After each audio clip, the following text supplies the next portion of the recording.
You don't have to have the best imported, manufactured brewing equipment. I firmly believe you can make quality beer in just about any equipment that crosses your way. I mean, clearly named the Boneyard is in reference to salvaged equipment.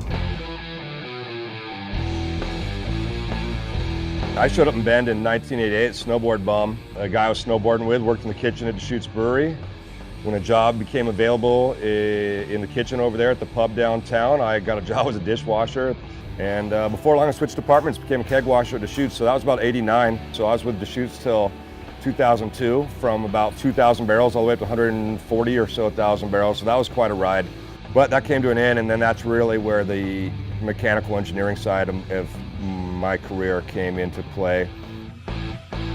So it took a couple years of living on credit cards and buying some welders and trying to sell myself as a hired gun that's available to show up at your brewery and help you do a expansion or installation, or maybe help fix the packaging line, things like this.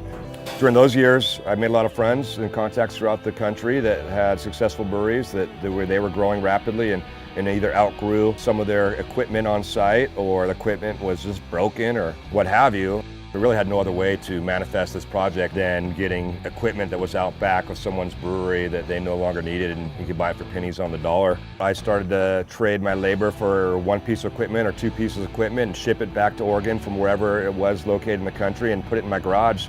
So after about 2 or 3 years of doing that, I acquired enough equipment to think that I might be able to start a small little Scrappy brewery. And this is kind of where the Boneyard thing came about. Something's always breaking in the brewery, and if you have a big bucket of stainless steel parts, you cut it up, reconfigure it, and put it back to work.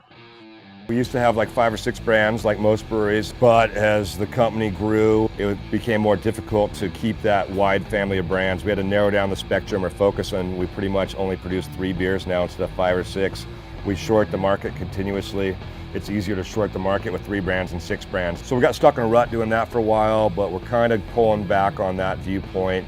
So we kind of got bored making the RPM IPA, the Hop Venom, and Diablo Rojo. So we created a couple new brands and been putting some of the old brands back in the pipeline. It's a lot of fun. We're enjoying drinking some new stuff.